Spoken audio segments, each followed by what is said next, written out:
when you feel low, you can still go. Even when you feel slow, you can still go. Even when there's no hope, you can still go. I never answer to no, man, I still go. All right, welcome back. Jumping right in. We just went over why I like Google Chrome as a browser. I told you a little bit about that, and you were able to see document structure and use the picker and things of that nature, so hopefully you're a little bit more familiar with that, or you figured it out on your browser of choice. I'm sure they have something similar in different shortcuts, so be sure to use it in whichever browser that you pick.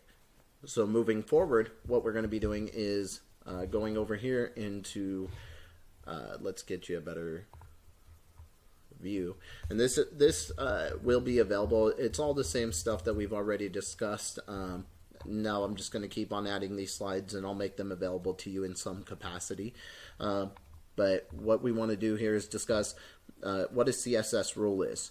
And it's very simple. It's what we've been using with CSS. These are actually the two pieces of content, the two pieces of CSS that we've been using throughout this lecture, and I just deleted them in the last lecture. So we're going to rebuild new ones, but I just want you to kind of get a better feel for what's going on here. Now, you've heard me call this a key and this a value. I'm used to working in key value pairs, and it's a term that you're going to hear very often as you program, especially from me as we go into JavaScript objects and move into other programming pieces. So that's what I reference those as, key value, but actually in CSS this is a property and that's a value. So just like it says and shows right here, property is in the blue and the value is in the white, and the selector targets which piece of HTML, which HTML element we're using or that we're trying to target, or which set of elements that we're trying to target. In this case, we're saying all paragraphs, and in this case, we're saying all H1s for those particular selectors, not just a single H1 or a single paragraph, but all of them.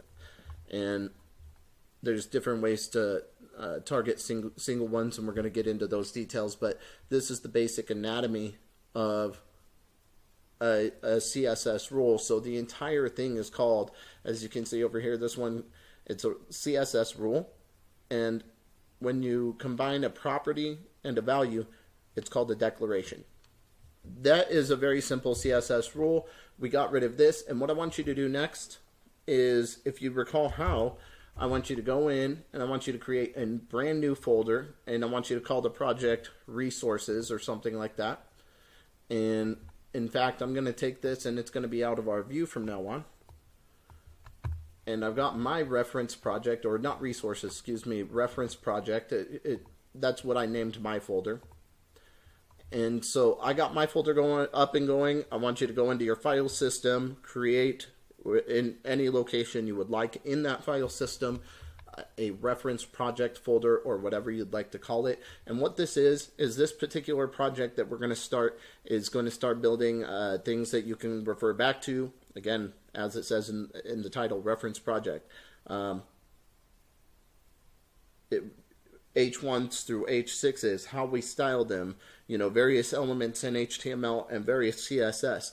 We don't want to use everything that we learn on a single website. We want to build a website for an actual purpose. So this just kind of gives you a sandbox, so to speak, so that you can practice.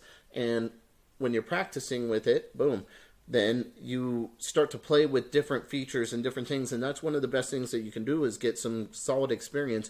Now, you don't want to burn too much time. Get familiar with it, and then kind of move on to that next piece.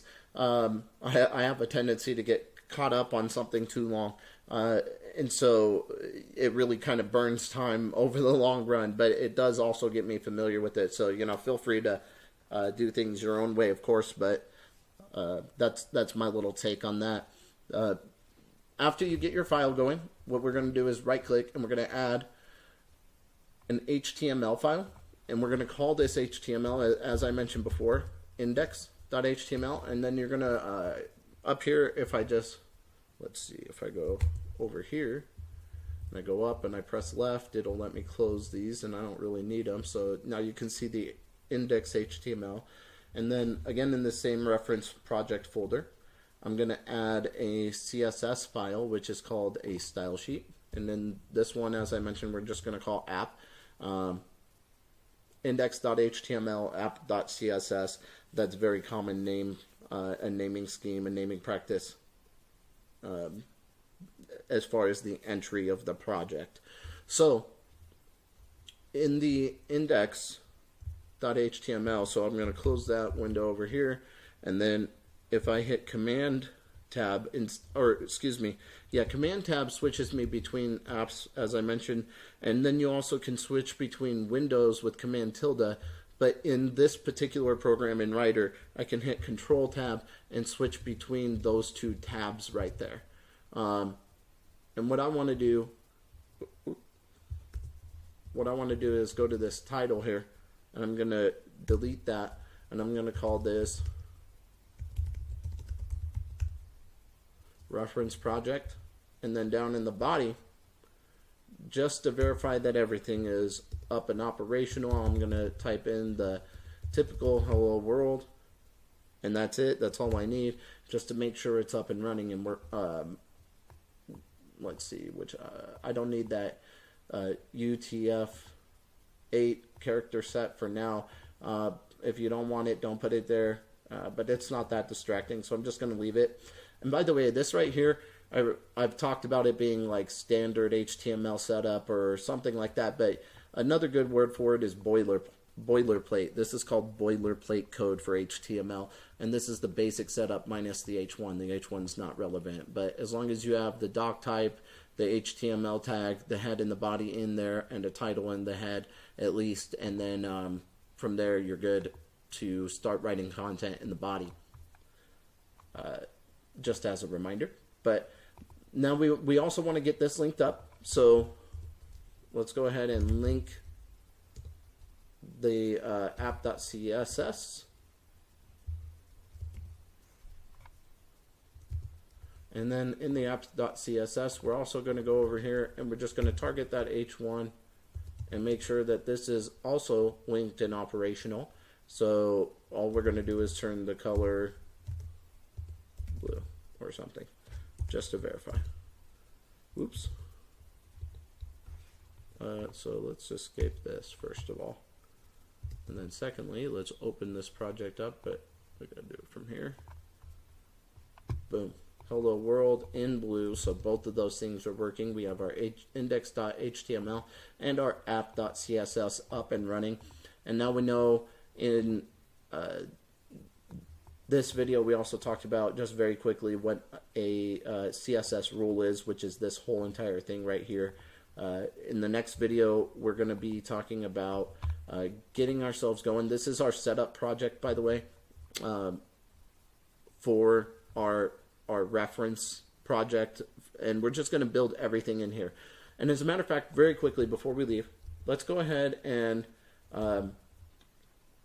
make duplicates. In this case I'm pressing Command D to get duplicates, and if I right click on my mouse I can drag down and I can get multiple cursors, and then if I press escape it gives me that first one, and then I can type in 2 and 3 all the way through 6. And in my case it also changes the back side. If your editor doesn't, make sure and go through and change that on the back side as well. But we've learned about these, so we want to have them as a reference, and that was pretty quick. And then the same thing for a paragraph. That's really all we've learned. If you can do the lorem text, I just do 10 because that's all we really need. And by the way, if you haven't noticed, if I was going to do another paragraph and I did lorem 10, it's almost always the same in the beginning, but then right here it changes after the beginning sentence. And that's kind of funny, and it's random nonsense from what I understand. Random nonsense Latin.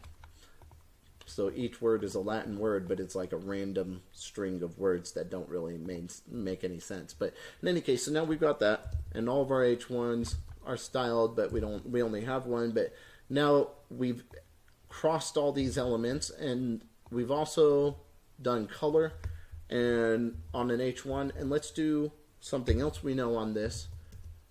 which is background color. And we'll just choose green for now.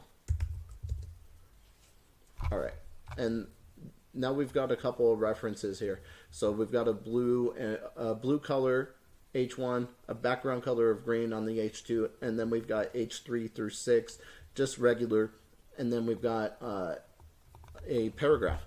And these are all things that we've learned. It's just a reference website. We'll start to improve upon these things. I'll actually have something prepared for you on each video, and we'll come in and we'll improve this reference project website, and we'll keep on adding to the H1, H2, H3, and on, and we'll keep on adding both elements and CSS properties in order to really bring around the look and feel of it, and we'll stack as much as we can.